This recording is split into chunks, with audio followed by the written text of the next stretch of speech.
नमस्कार। Voice of Indian laws में आपका स्वागत है।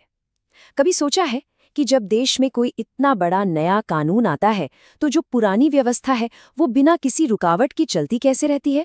आज हम भारतीय नागरिक सुरक्षा संहिता 2023 के इन्हीं बहुत जरूरी बैकस्टेज नियमों को समझने वाले हैं, जो असल में हमारी पूरी न्याय प्रणाली की रीढ़ की हड्डी हैं।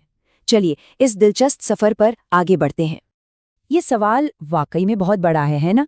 सोचिए, एक कानूनी ढांचा जो दशकों से चल रहा हो, जब उसे बदला जाता है तो सब कुछ ठप क्यों नहीं हो जाता? अदालतों में चल रहे लाखों मामलों का आखिर होता क्या है? कमाल की बात यह है कि इसका जवाब बीएनएसएस के इन्हीं आखिरी सेक्शंस में छिपा है, जो इस पूरे बदलाव का रोडमैप तैयार करते हैं। तो जैसा कि हम सब जानते हैं, बीएनएसएस 2023 ने पुराने क्रिमिनल प्रोसीजर कोड यानी सीआरपीसी 1973 की जगह ले ली है। आज हम जिन सेक्शंस पर बात कर रहे हैं वो एक तरह से इस बड़े बदलाव का यूजर गाइड हैं। ये हमें बताते हैं कि ये ट्रांजिशन असल में काम कैसे करेगा, ताकि न्याय की गाड़ी एक दिन के लिए भी न रुके। तो चलिए अपने पहले सम से शुरुआत करते हैं। न्यायिक अखंडता। देखिए, किसी भी न्याय प्रणाली की नींव होती है विश्वास, और ये विश्वास तभी टिकता है जब हितों का टकराव, जिसे हम कॉन्फ्लिक्ट ऑफ इंटरेस्ट कहते हैं, उसकी कोई गुंजाइश न हो। धारा 526 और 527 इसी विश्वास को कानूनी रूप से पक्का करते हैं। तो ये हितों का टकराव है क्या चीज? बहुत आसान है। मान लीजिए एक जज किसी ऐसे मामले को सुन रहा है जिसमें उसी की रिश्तेदारी वाली कोई कंपनी शामिल है। क्या अब उस जज से 100% निष्पक्ष फैसले की उम्मीद की जा सकती है? मुश्किल है ना?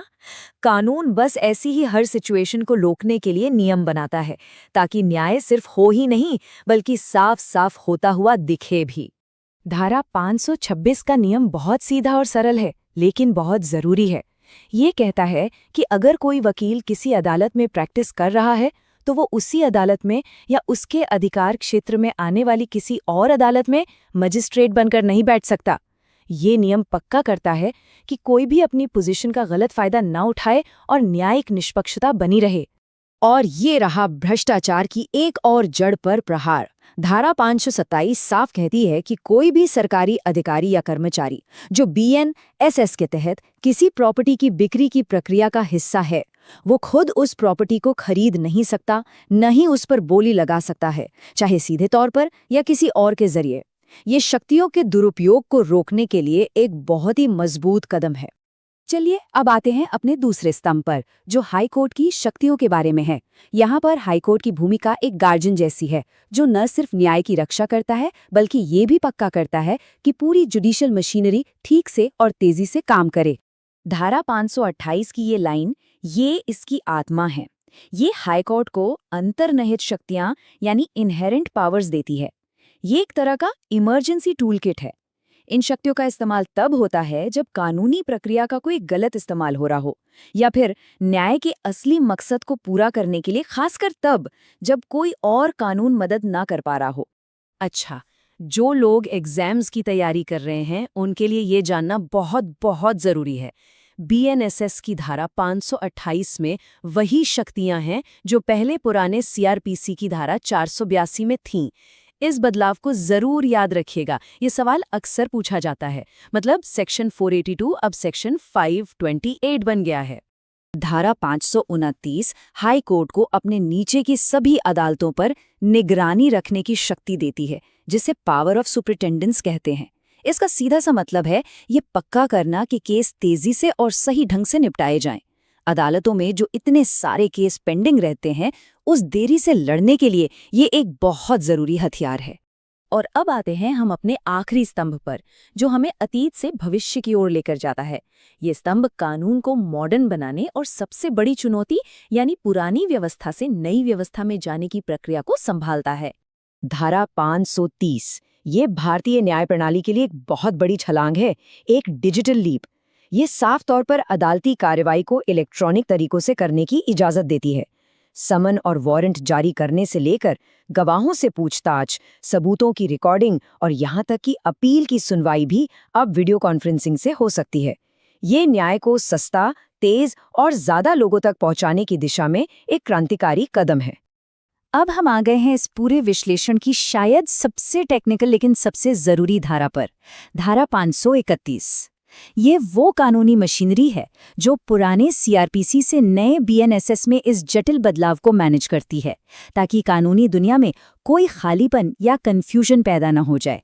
इन दो शब्दों को समझना बहुत जरूरी है। निरसन यानी रिपील का मतलब है पुराने कानून यानी सीआरपीसी को आधिकारिक तौर पर खत्म कर देना, और व्यावृत्ति यानी सेविंग्स का मतलब है पुराने कानून के तहत जो कुछ अधिकार और प्रक्रियाएं थी उन्हें बचाकर रखना ताकि बदलाव एकदम स्मूथ हो। इसे ऐसे समझिए कि आप नए घर में शिफ्ट हो रहे हैं, कुछ पुराना सामान आप फेंक देते हैं, ये हुआ रिपील, और कुछ जरूरी सामान आप सावधानी से साथ ले जाते हैं, ये हुआ सेविंग्स। तो इस बदलाव का असली मतलब क्या है? सीधा सा मतलब ये है कि बीएनएसएस के लागू होने से पहले जो भी केस, जो भी जांच या अपीलें चल रही थीं, वो सब पुराने सीआरपीसी के हिसाब से ही चलती रहेंगी जब तक वो पूरी न हो जाएं। सिर्फ नए मामले ही बीएनएसएस के तहत शुरू होंगे। ये एक बहुत जरूरी बात है जिससे पक्का होता है कि न्याय की प्रक्रिया में कोई रुकावट न आए। तो हमने पुराने कानून से क्या-क्या बचाया है?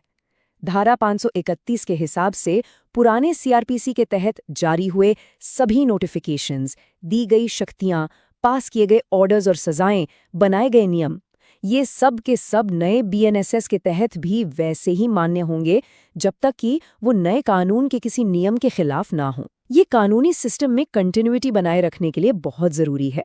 तो चलिए अब इन सभी जरूरी सेक्शंस को एक साथ रखकर देखते हैं और समझते हैं कि ये नियम हमारी न्याय व्यवस्था के लिए इतने बुनियादी क्यों हैं। यहाँ पर एक फटाफट रिकैप है। धारा 526 और 527 हितों के टकराव को रोककर न्याय में विश्वास बनाते हैं। 528 और 529 हाई कोर्ट को न्याय का रक्षक और व्यवस्था का मैनेजर बनाते हैं। धारा 530 न्याय को डिजिटल भविष्य की ओर ले जाती है। और सबसे अहम धारा 531 पुराने से नए कानून में एक स्मूथ ट्रांजिशन को पक्का करती है। आखिर में सबसे जरूरी बात यह है कि ये सेक्शंस सिर्फ कानून की किताबों के कुछ पन्ने नहीं हैं। ये उस नींव की तरह हैं जिस पर निष्पक्ष और असरदार न्याय की पूरी इमारत खड़ी है। कह सकते हैं कि प्रोसीजरल लॉ न्याय की वो अदृश्य वास्तुकला है जो सब कुछ अपनी जगह पर बनाए रखती है।